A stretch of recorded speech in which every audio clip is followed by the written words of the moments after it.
Good afternoon, everyone. Welcome to today's webinar, which is Ready for Anything, Tackling Medical Emergencies at Work. My name is Holly Foxworth. I'm a registered nurse. I'm also the Marketing Communications Director here at Axiom. So I'm going to be your host as we literally talk through saving lives in the workplace today. But we have two of our best health experts that are going to be joining. We have Chief Medical Officer, Dr. Scott Cherry. We also have Director of Strategic Support, TJ Marino. So they're going to be walking us through how to not only handle everything from cardiac events, respiratory issues, strokes, medical health crisis, all of those top emergencies that we're seeing within your workplaces. So they're going to be sharing not only the life-saving techniques that you would need to know before EMS and medical help arrives, but also talk through some of those insights for building the culture there within your organizations of preparedness and really talking through some of those emergency protocols.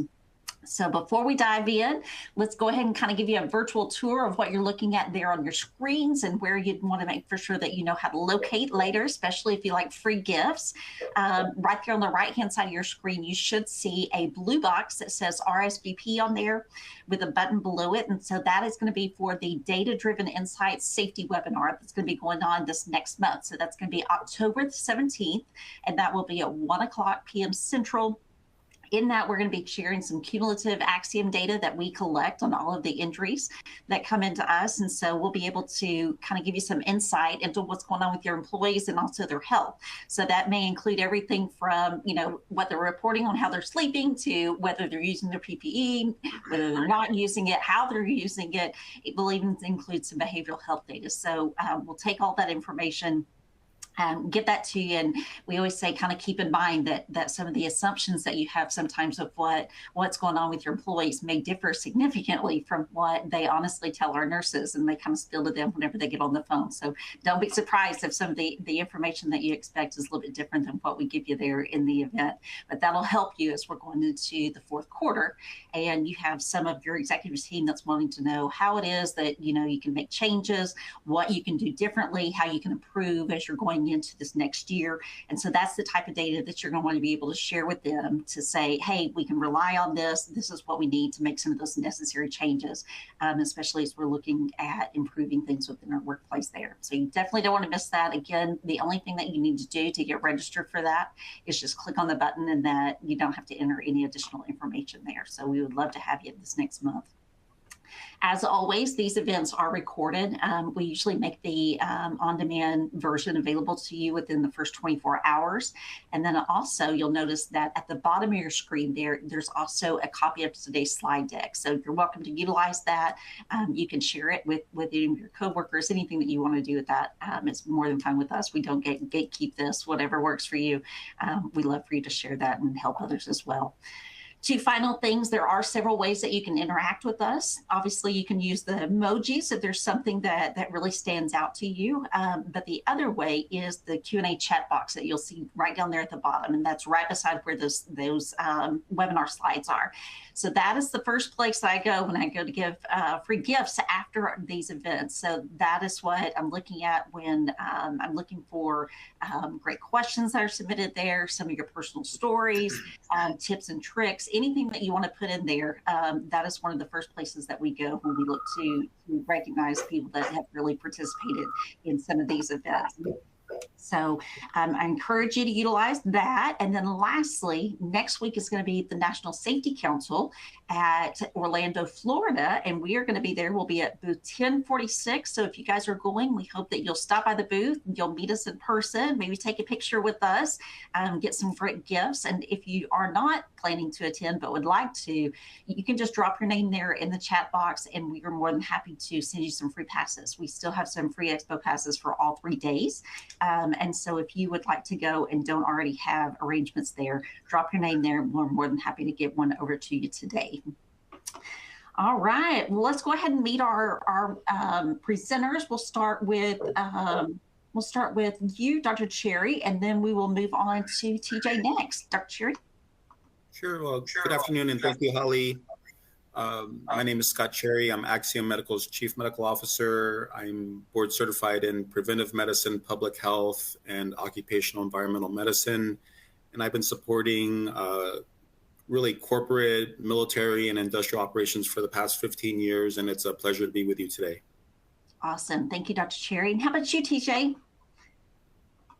Welcome, everybody. My name is TJ Marino. I'm the Director of Strategic Support for Axiom Medical. I've been with Axiom for the past 4 years now. In my prior experience, I retired the Army as a combat medic in 2019 and was heavily engaged in the emergency management continuity of operations piece, as well as emergency medicine and clinical medicine. So thank you for having me today, and look forward to a great conversation. Awesome. And so you and Dr. Cherry actually worked together, correct? Yes, prior ma'am, to that's this? correct. Yeah, so y'all were in the Army together, is that right? Yes, Dr. Cherry is, he's a very humble person, but I will say I learned a lot from him. He was one of my my greatest mentors while we served together at White Sands Missile Range. That's fantastic. I love it. Well, I'm tickled that you both made it to Axiom, so we're better for having you both here. Awesome. Well, to give you an idea of what we're going to go through today, we're going to go through several different topics, as we had mentioned. So we'll start with talking about some of the cardiac emergencies. We'll go through stroke. We'll talk through some of the respiratory emergencies, diabetic crisis. We're going to even get into some behavioral health crisis. So we'll talk about not only the mental health piece, like some depression, anxiety, things like that, but also we're going to get into the substance abuse piece. So if you have a substance abuse crisis that occurs there at your workplace, and then we'll round that out with some employer best practices. But before we have Dr. Cherry jump into talking about some of the cardiac related things, I want to just bring up and ask you about, where do you see as the real danger in some of these medical emergencies? First, I'll ask you, who wants to guess how many calls that come into EMS per minute within the United States? I'll let you guys guess. Put it there in the chat box. Again, that's how many calls do you think are coming into EMS within the US every single minute? If you want to put that there in the chat box, we'll see who comes closest, and we'll send out our first gift of the day. But while we're waiting on that, some of you may have heard the story before, but I usually tell that as my first cardiac arrest that I ever worked as a baby nurse in the ER, whenever I was right out of school, was a occupational injury. And so it was a 20 guy that was in his early 20s, and he had actually entered a crawl space there in the attic, and he was electrocuted. And so the partner that he had with him, he didn't know what was wrong with his coworker. He just knew that he wasn't responding. He didn't know where he was. He didn't know anything that had occurred there. And so the real danger that we found in that was that they weren't prepared. They weren't prepared whenever they went in for that day. They obviously went in with the mindset that, nothing could ever happen to us. They weren't following the policies that were there on checking on each other. And then he didn't know what to do in that type of scenario. And so that's really why we want to go through some of these specific things today, to really give you an idea of what steps that you need to take so that you don't feel helpless like what his coworker did that day whenever he made it into the ER with us, because he felt helpless. He felt like that he wasn't able to really make a difference there. And, the sad piece of that was that there was 2 men that went into work that day, and only one of them came home. So, all right, you guys have some great answers that had came in here. Let's see. Awesome. This is quite a few. All right, well, so the actual answer that is here, and this comes from the National Emergency Medical Services Information Center, is that they receive about 240 million calls annually. So that comes out to 457 calls per minute that are coming into EMS. Dr. Cherry and TJ, would you believe that there's that many calls that are coming into EMS every single minute within the United States?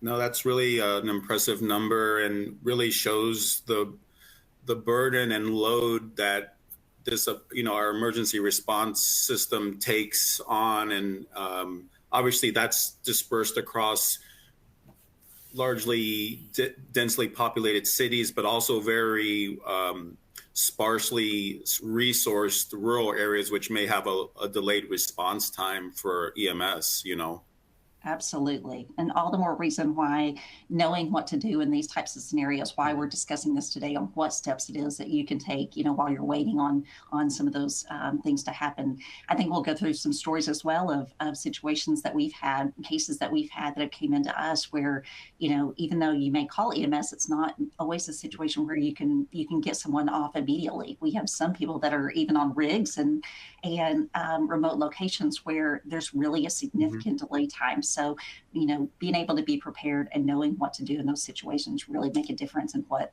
the outcomes can be. Awesome. All right. Well, we will look at these numbers then. I think that, let's see, I'm thinking that Jack, I think that Jack is the closest one. I think Jack had said about 500. So Jack, we're going to go with you, and we'll get with you after this. We'll definitely send you something so that we can get your address and send you a gift. So great job answering there. All right, Dr. Cherry, talk to us about some of the cardiac related things that may be occurring in our workplaces. Yeah, and I would like just to take a step back and kind of see this high level population health approach. So, heart disease is one of the most common things seen in the workplace, but it's actually the number one cause of death in America. And well, in the world, it may be a little bit more complicated than that, but definitely in well-developed countries, heart disease is the number one killer. And so we're definitely going to see this in the workplace. And so, I think reviewing this is absolutely critical, even for the non-medical person out there, whether it's in the workplace or in your family. This is the most common cause of death, and it's one of the most common just chronic medical diseases as well. And so really the classic symptoms for heart disease is chest pain or discomfort, especially with activity, and that's called angina. And, but if you actually have chest pain at rest, that's even more concerning. And so associated symptoms along those lines are shortness of breath, pain in the pain in the neck, jaw, or throat, maybe sometimes radiating to the back, really feeling fatigued for no real apparent reason, and then even feeling your heartbeat irregular. And so really time to acknowledging what's happening or seeking care is absolutely critical.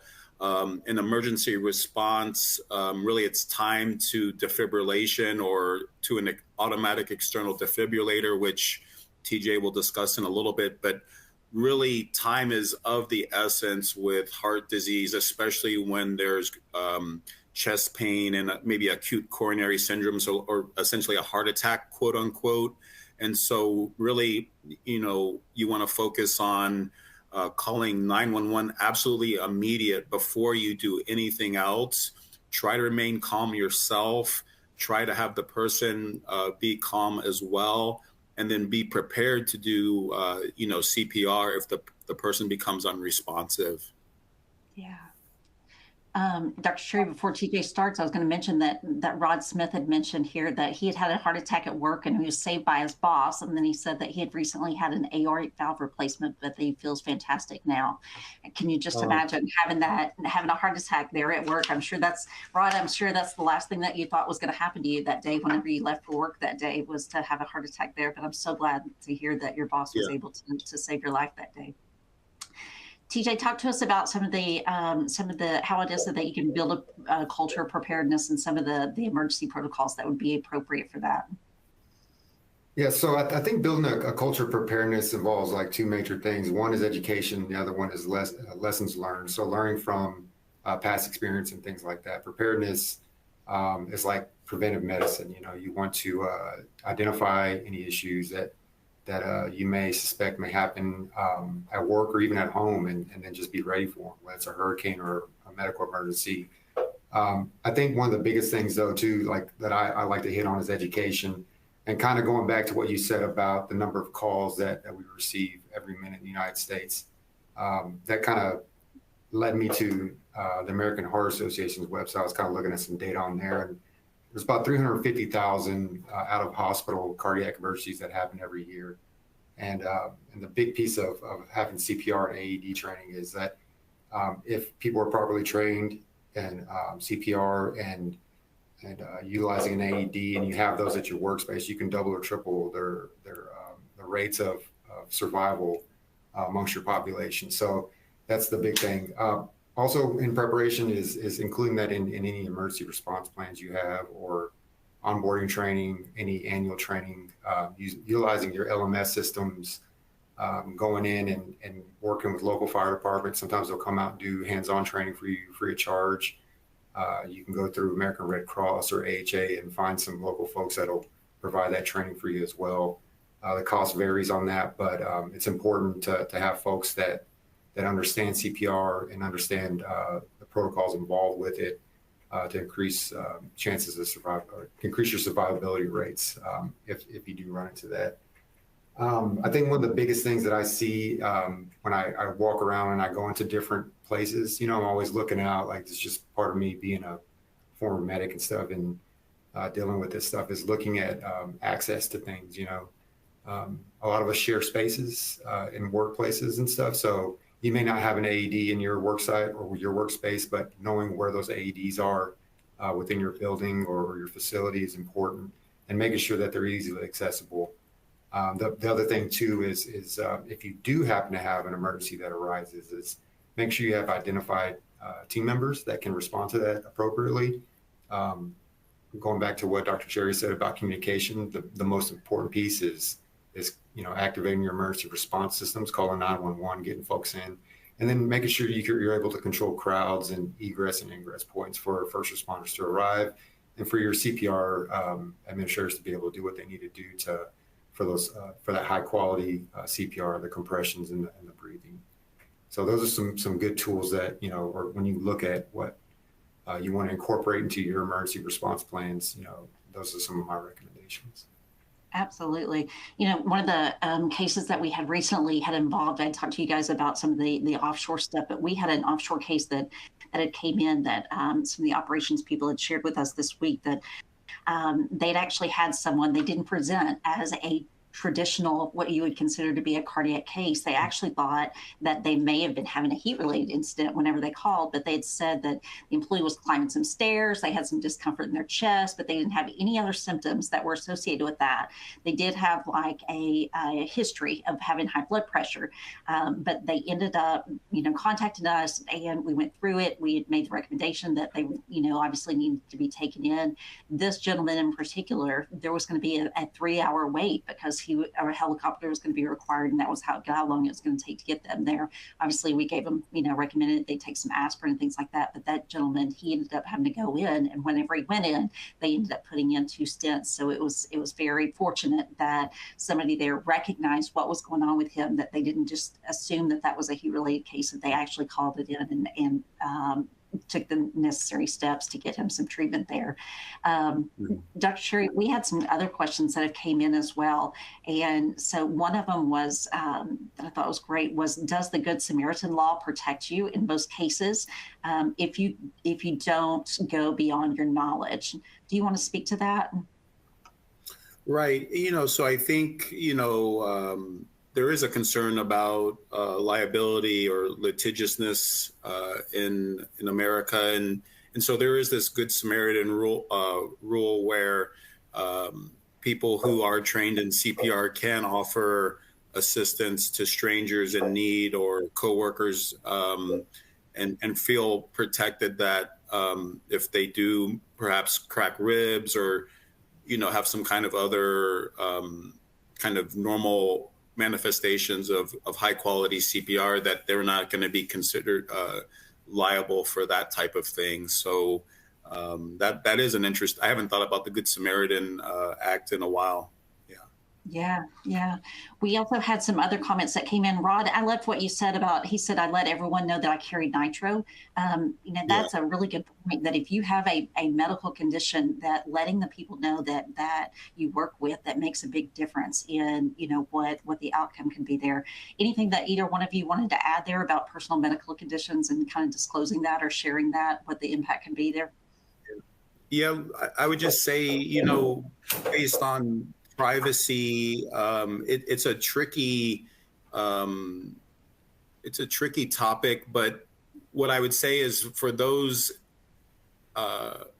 employees out there who have chronic medical conditions that potentially are incapacitating, but they have medications or other things that could kind of remedy the situation with a coworker's help, and you can come forward and let your supervisor and coworkers know. It's just, at this point, it's tough for employers to actually ask that question of employees, but employees can volunteer that information especially if they have a trusted coworker or supervisor, that would really, especially if we're going to talk about diabetes, but I think that's a great example that Rod provided of, nitroglycerin is really the medication of choice for like stable angina, which is you getting chest pain with some activity. And so, yeah, I think just it's tough for employers to ask without kind of violating privacy laws and things like that. But it doesn't mean employees can't volunteer their own personal information to help with their safety. Yeah, definitely. TJ, there were several questions that also came in that I was going to ask you about. I think Edward and also Jake had asked, they were asking about the first aid and CPR training. So one had asked, do you recommend that the employers offer a voluntary class on first aid and CPR training? And the other was asking what the difference was between the two types of, when it comes to CPR, who's saying that some will only take the accreditation one and some would only take the other. So can you elaborate on that, what your thoughts are about offering some classes and what the difference may be there? Absolutely. So to answer the first question, and those are great questions. I think an employer should always, depending on the complexity of what the employer, like their services, and any dangers involved or risk involved, whether that's you're working in construction or just whatever you may be working in, you got to identify one, the environment you're working in and understanding that can this happen here, right? And then two, I think it's mandatory. It should be mandatory for anybody that's part of an emergency response team. They go through this training, to get qualified. But I would open it up to employers. As an employer, I would open up to my employees that if there's extra spots in the class and we had some volunteers that sometimes getting more people in a class can reduce your rates for getting CPR certification. So that's a good way to do it, is to get volunteers. To answer the second question, yes, there are differences. So there's American Red Cross has a program and American Heart Association. They both have different programs. Some companies just prefer them over. I know like healthcare hospital systems use American Heart Association, and a lot of volunteer groups use American Red Cross. I will say that if you can also get folks in your on your team certified as an instructor, and it's easier to do it through the American Red Cross than it is the American Heart Association, because you're going into training sites, a whole bunch of stuff that is for another conversation.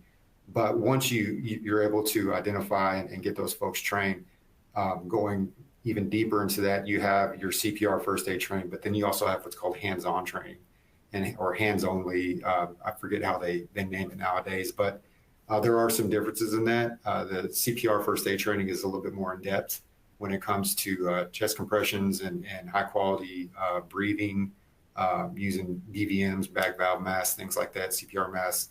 And then the hands-on training you see a lot of the hands-on training, again, in volunteer organizations, or like they'll go out to schools and teach some of the local school children how to do CPR, just using chest compressions and stuff. So I hope that answers your question. Absolutely. Yeah.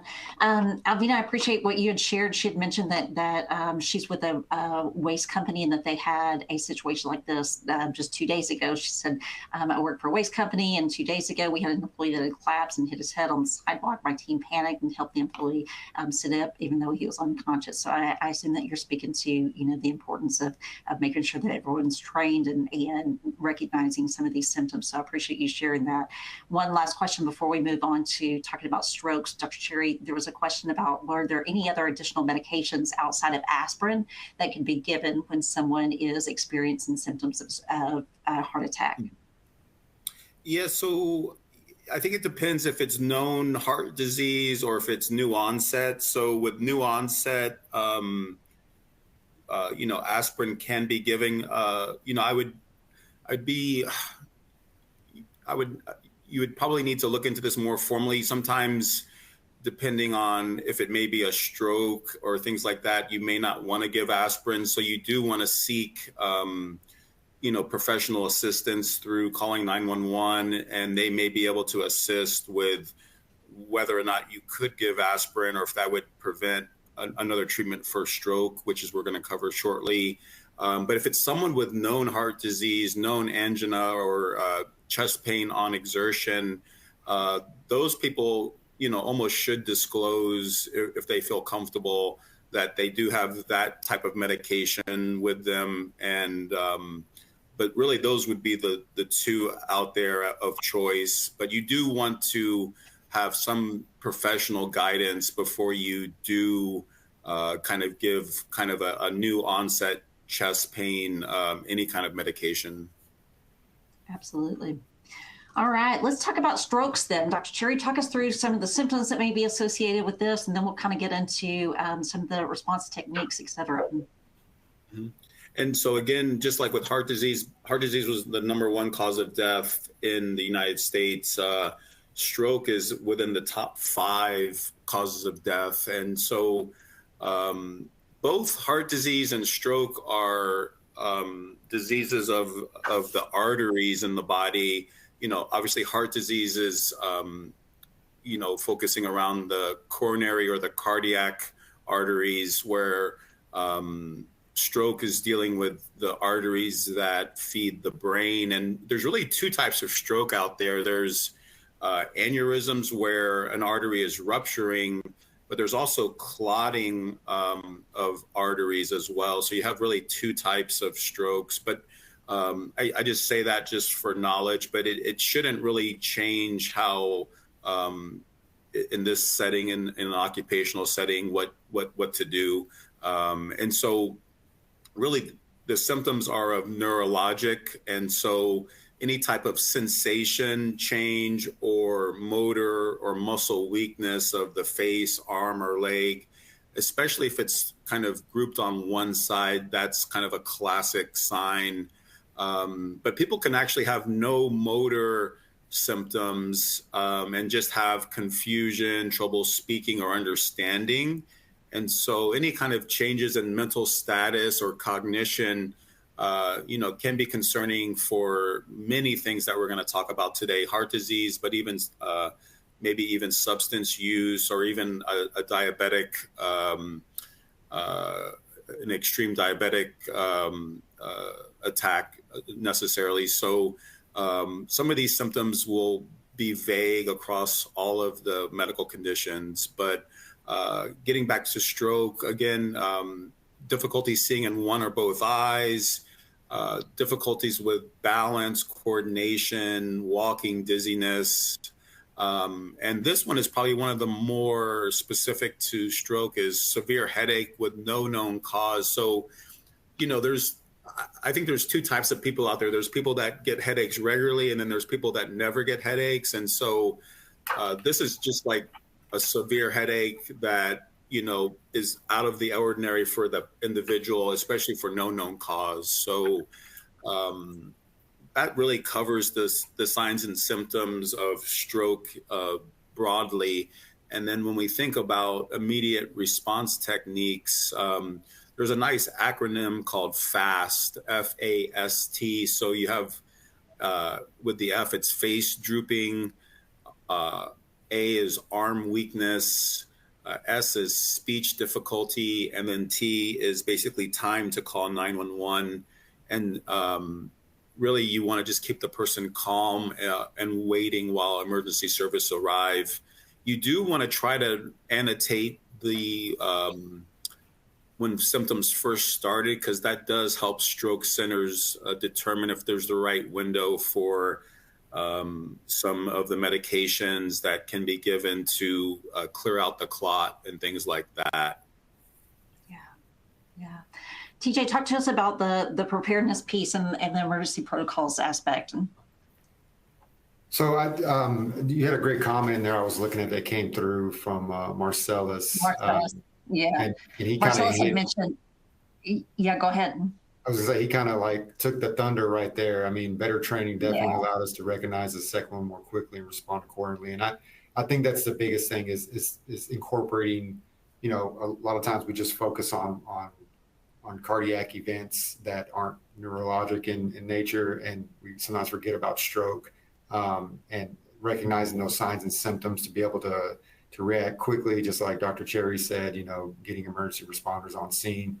and being there to monitor that individual. But also identifying underlying medical conditions too. Even if your employer doesn't know if you have underlying medical conditions, somebody you work with may, or a family member may, or just being cognizant of each other and understanding each other at work as a coworker and as a friend is a big thing too. Just being able to monitor that piece. And then as far as like being able to incorporate that, like the preventative measures, wellness checks are a good program for that medical surveillance. A lot of folks, especially if you're in like dealing with DOT exams and things like that, during those exams, you get checkups and stuff, and just being able to identify those through those exams and any wellness programs you have at work are a huge thing, and just not so much focus on it, but just being cognizant of those around you and any risk factors. Going back to the preventive thing too, I think getting up and moving, just if you're sedentary all day long and you're at risk for maybe some clots in your legs and things like that, just getting up and moving, regularly, like at least 20 minutes or 10 minutes every hour if you can. Just being active is a big piece too. But definitely you want to make sure that you're covering this in any emergency protocols you have work. And I'm talking about emergency protocols, but they're not useful if nobody else knows about them. So if you write them, make sure everybody understands them, and that's a big piece of onboarding and your annual training or quarterly training, however it may be. Absolutely. Again, just point out that we had another case that presented like it was a heat-related case that was recently. And so that gentleman, he had nausea, vomiting, dizzy, he was fatigued. He had been previously within the heat for 5 hours prior to that. But the difference was that, he had a headache that was 8 of 10 on the pain scale. But anyways, we ended up getting this gentleman to the ER as well. And it was not a heat-related incident. It was a stroke. So definitely make it, it makes all the difference in the world on getting them to treatment immediately, because it can be significantly different than what you think it is. Yeah, I think this is a great example of having some expertise, but the main point is just detecting when something is off. And you don't have to have an accurate diagnosis as a non-medical person, but just realizing something is off. And obviously, we see a lot of heat stress and heat-related illness, but at the same time, as we've been talking, heart attack and stroke is one of the most common things out there too. So what I would just really hammer home is that it's really critical to know when something is wrong, but you don't actually have to know what is wrong. Right. Absolutely. Well, let's talk about the respiratory piece of this. And I know that we're going to cover the chronic piece, but then also some of the acute things that go along with that. Yes. So and actually, chronic respiratory disease is also in the top 5, maybe top 3 most common causes of death in the United States annually. And so, again, this is a very common thing we're going to see. So obviously, with our breathing system, chronic cough is there, and then shortness of breath, whether at rest or with physical activity. And really you have 2 types of conditions here. You have asthma, which is kind of a allergic reactive airway picture. And then COPD or emphysema is really a dilating of the respiratory tract that becomes very energy intense to breathe. So breathing becomes very inefficient. And so we have both pictures with chronic respiratory diseases here. With asthma, classically, you'll see the allergic response, which causes kind of a constriction of the small airways, which leads to wheezing and chest tightness. And then sometimes you do see frequent respiratory infections, which aren't going to be so apparent necessarily in the workplace, but an infection can tip off these chronic conditions to where they become much more severely symptomatic, and it may manifest actually in the workplace. And so just like what we've been talking about before, this is where if the employee feels comfortable sharing, hey, my inhaler is in my locker or it's in my pocket, if they become so, if their symptoms become so severe they can't really help themselves, but you do want to help them take their inhaler or other medications.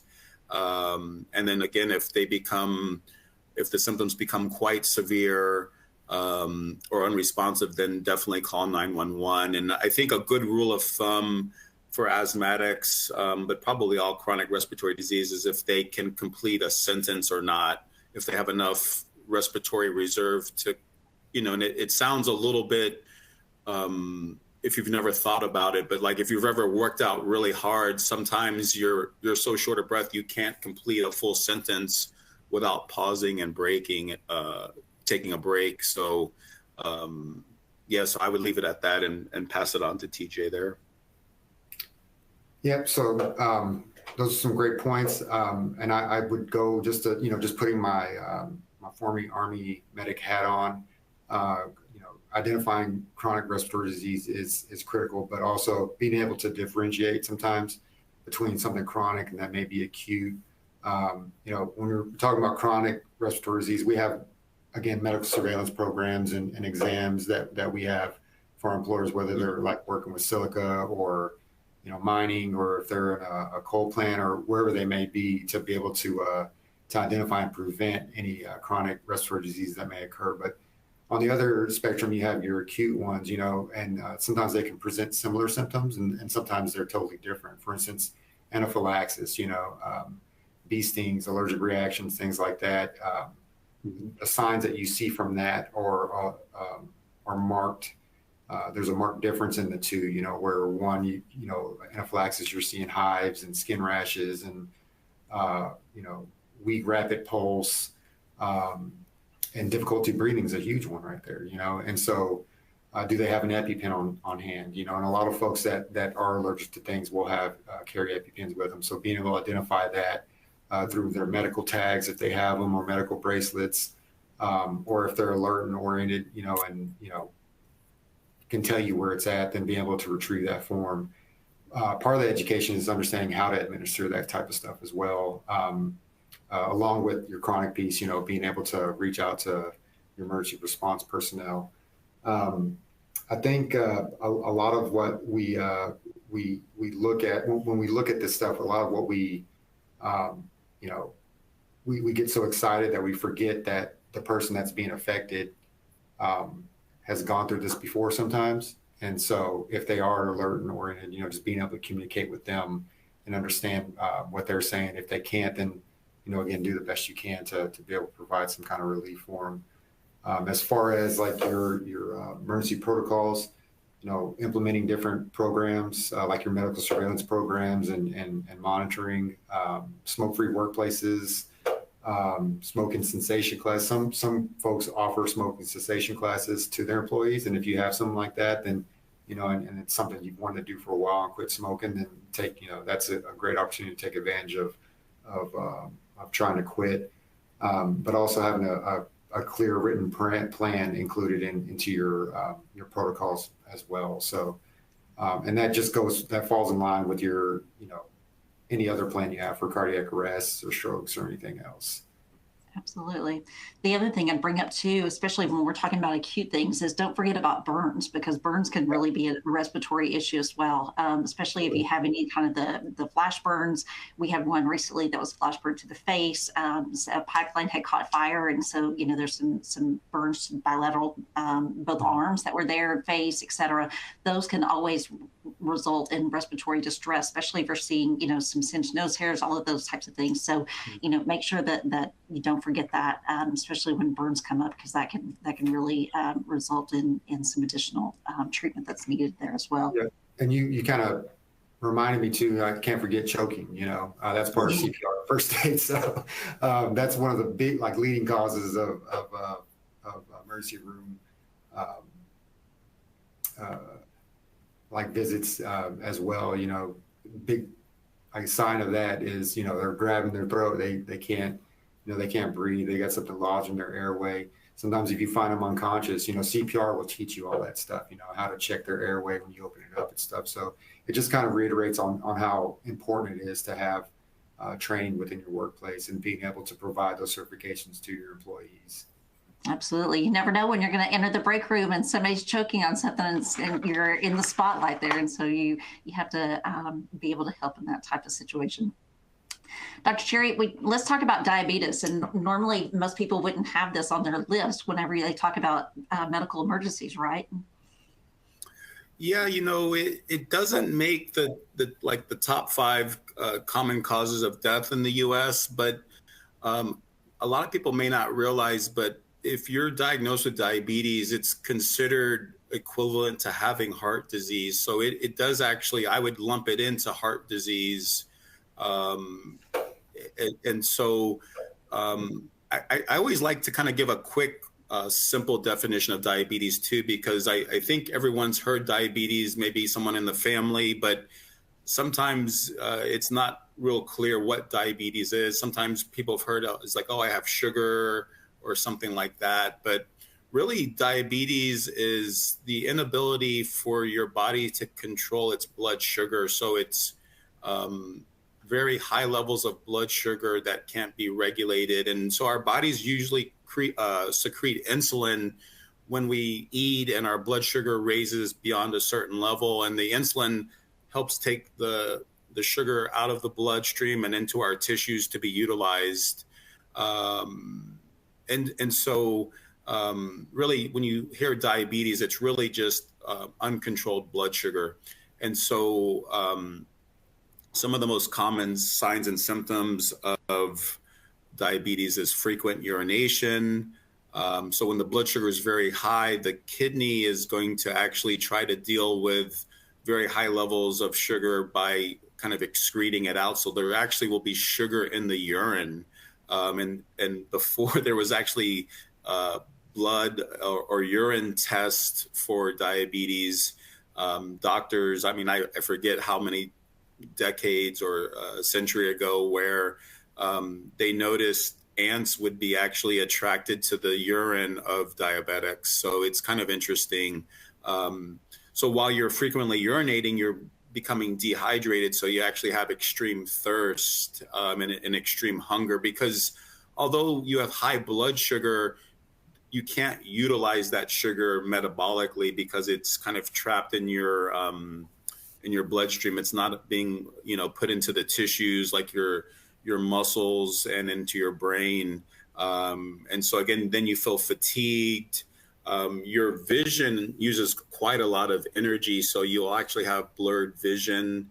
And then some of the long-term effects of that is poor circulation, which leads to slow healing sores and infections in the peripheral body, but it causes poor circulation in the heart, in the brain. And so again, it's highly associated with heart disease and stroke, things like that. So one of I think the tricky parts with diabetics is for immediate response. There's really 2 scenarios that's happening. Either they have a very low blood sugar, maybe they're on medications to bring their blood sugar down, but then they forget to eat, or they forget to take their medications, or they haven't been diagnosed as a diabetic yet, and then they have very, very high blood sugar. So either scenario can be incapacitating. And so if it's a well-known diabetic, they may actually have a blood sugar meter, or they can really sense when low or high blood sugar is hitting them, and usually kind of remedy it themselves. But this can kind of be tricky because you're not quite sure what's happening unless there's a blood sugar monitor to be utilized.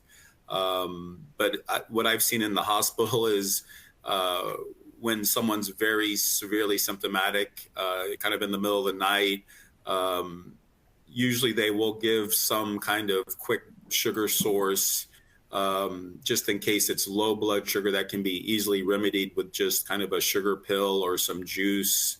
And again, if it's high blood sugar, it's not helping the situation. But when you don't have perfect information, that's the key. But I would say in general, if someone is a known diabetic and they have severe symptoms, you really want to call 911. And if the person can communicate, they can sometimes give you insight into they either have high or low blood sugar. Mm-hmm. Yeah, there was lots of questions that came in about diabetes, and there were some stories as well. Alvina was asking, would you see a difference in their temperament? Would you see some mood changes and things like that? Could you describe what that would look like, especially if somebody had low blood sugar, what they may see them looking like then? Mm-hmm. Yeah, it can be a spectrum depending on how severe the low blood sugar is. Perhaps we'll start with the most extreme. So say the blood sugar is below 50, 40, or 30, they can almost look clinically dead. They're unresponsive, maybe with a heartbeat, but otherwise non-responsive to verbal or even pain. And I've seen that in the hospital to where, they will just give some quick bolus of sugar, whether it's through the IV or under the tongue, and there's a dramatic response. But a less severe approach can be mood swings, because we've heard of people being hangry, right? Hungry and angry. And then I think the next level would be really confusion, right? Like altered mental status, where they're not responding appropriately to questions like person, place, and time. I call it like the wallet Rebecca's symptoms, which I've seen personally, where you ask someone where they're at and the person said wallet, and then you ask them their name and they say wallet, and then you ask them where are they at and they said Rebecca. So it's like I was even confused at the response, and then I realized, oh wow, this is altered mental status. So you have this spectrum of them clinically non-responsive to being altered mental status, which can be also confusing with substance use. And, so again, what we're going to hammer home here is knowing when something is wrong, but not having to know exactly what's wrong, and getting more expert advice and engagement with the emergency response system. Absolutely. And Kelly, I appreciate what you said as well. She was talking about that they had a diabetic worker that went down just this last week as well. And so anyways, they had to call EMS. They had shown up and helped them out. So great story. TJ, talk to us about some of the protocols that would be associated with that. I'm going to hammer home too, just like Dr. Cherry said. I think knowing something is wrong is the most important thing. But in order to know something is wrong, you got to know your team, and you got to educate yourself. And that's a big piece of it, is just providing simple education to your workforce. There's so many resources out there through hospital systems and the fire departments and just online that, you can incorporate into your learning management systems or your training that can help your workforce prepare for any types of emergencies, like any of these emergencies. I think also part of that too is fostering an environment of care and concern, so that anybody that may be diabetic, is comfortable coming up and letting folks know around them, hey, I've got this going on, something that's not judgmental, where they can, they're open, and they understand, and folks around them understand that, hey, well, thank you for sharing that, we're going to keep an eye on you and take care of you and stuff. So, just creating a culture of trust is a big piece to that. But also part of your protocols, and many of us have this out there already. It's just not written, but, keeping things on hand for that. A lot of med kits nowadays come with glucose tablets that you can order. Keeping juice in the break room refrigerator. I keep snacks and stuff like that stocked in the office all the time. And just making sure that things are available for if that does happen. And I can agree with Kelly on this. It can be a scary event. My grandmother, on a personal note, went through a diabetic emergency, and she had altered mental status and was non-responsive. And I had to feed her juice through a straw, like pulling juice out with a straw and kind of put it sublingual. And eventually she was able to come to, and we were able to get her the help that she needed. But just take a deep breath and then work through the solutions and the steps and reach out for help. Yeah. Tina had Tina, I don't think I've seen the saying before, but anyway, she said, if they're hot and dry, they're on a sugar high. And if they're cold and clammy, they need some candy. Yeah. And so it was There you speaking go. to whether the sugar is low or whether it's high, but that's a great way of saying that. Yeah. All right. Well, let's move on to the final one here, which is our behavioral health challenges. So I know that we have several that are looped into this. Dr. Sherry, I'll start with you. Sure. And if we start out with depression, you can kind of think of it with signs and symptoms of it. It's kind of low. I think of it as low everything, low mood, low interest or pleasure in activities, low energy, fatigue, low concentration ability or making decisions, changes in appetite, poor sleep, and then specifically feelings of worthlessness or excessive guilt.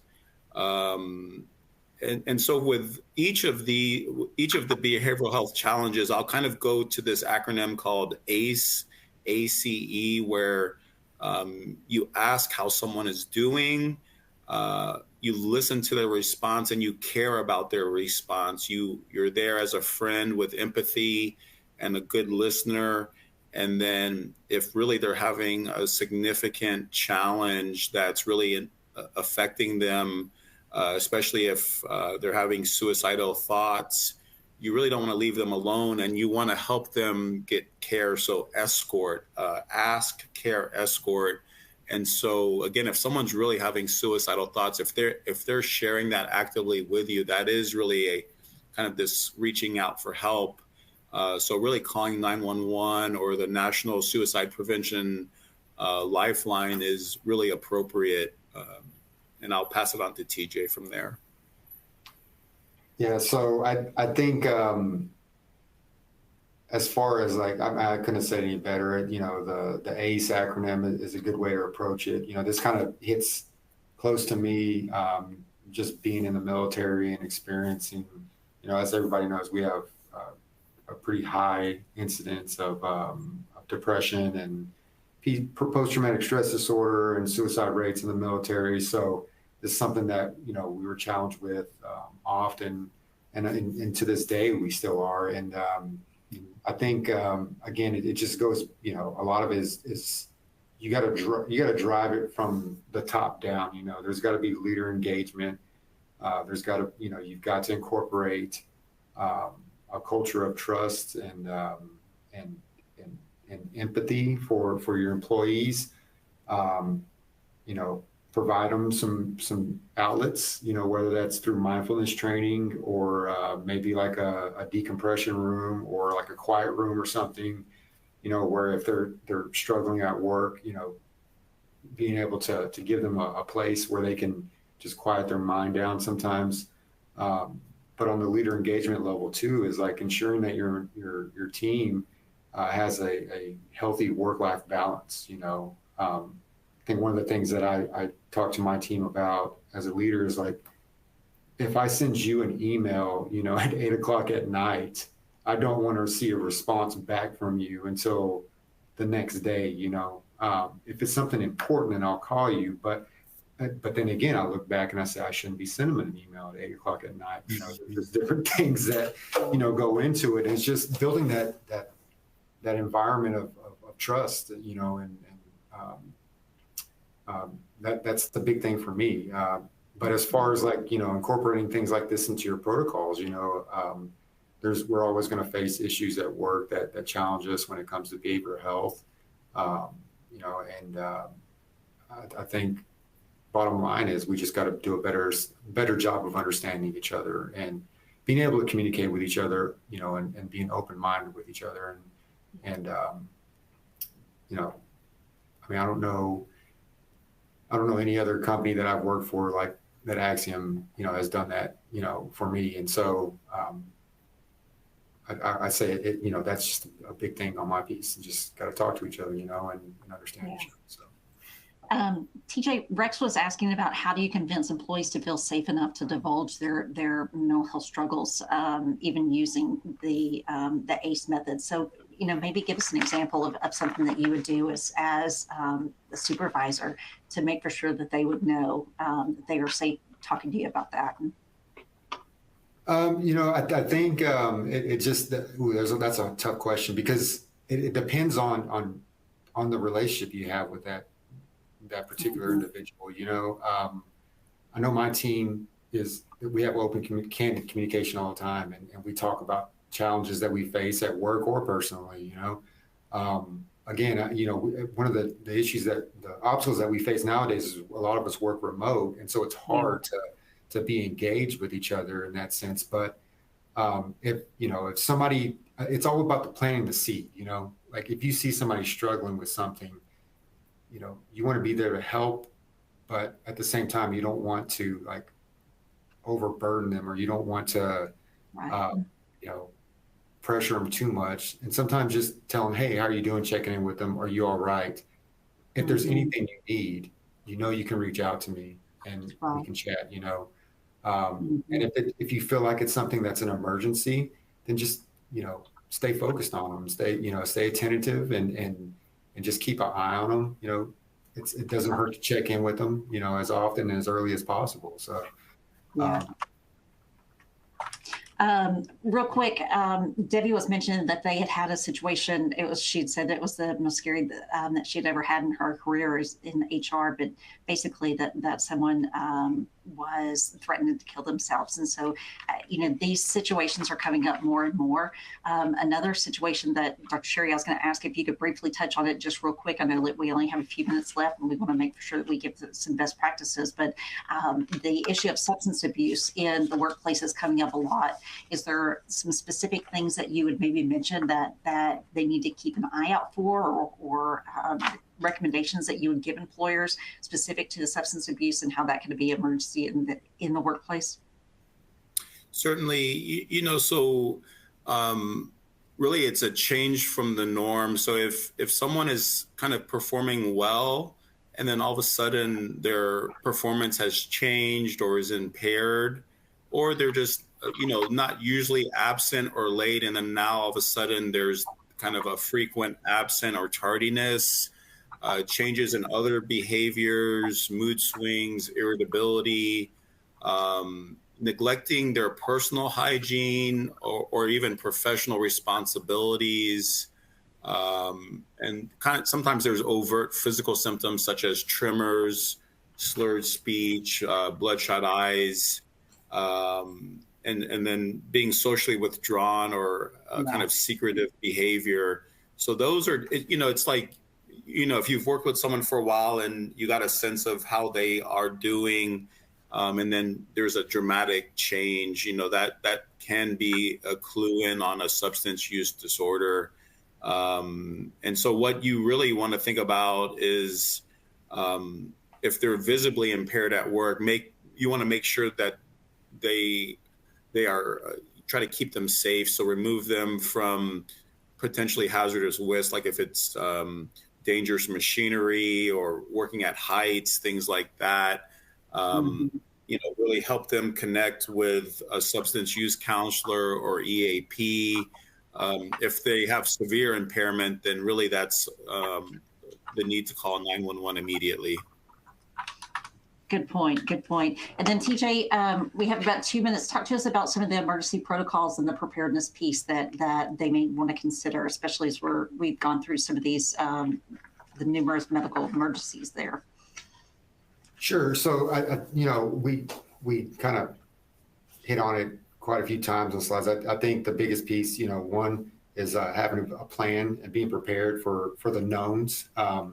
And then considering the unknowns, one of the biggest things is, as you see on the slides, emergency contact information, having an up-to-date roster with all your employees for any accountability that you may have after an incident occurs, accessibility to your equipment, to your leadership for guidance on some of this stuff, to your safeties or your emergency response team. Your employees should have access to all that stuff. As along the lines of accessibility, something that I want to touch on too that I didn't talk about was, if you have the equipment, make sure you're checking the equipment, make sure that's not expired. You're doing your routine checks and maintenances on it. designating your emergency response teams, identifying them, whether that's through pictures on a break room board or online, however you want to do it. Reporting structure is important as well in the communication piece. That's how you communicate effectively, and you don't run into any other issues that might affect your desired outcome. Then always conducting a post-incident review and after action report. Just lessons learned are a big thing. And again, we're here to help out any way we can. So these are some great questions. I wish we had another hour to discuss this stuff. Yeah. Definitely. And just to kind of answer this, Lynn, yes, Narcan, you brought up Narcan. That's a great recommendation to have on hand. And Rex, you're exactly right. These opioid overdoses, they are very scary within the workplace. So we thank all of you for joining us today. If you haven't already, make sure that you press that RSVP button to be sure and join us for this next month. We look forward to seeing you then. Have a great day. Thank you.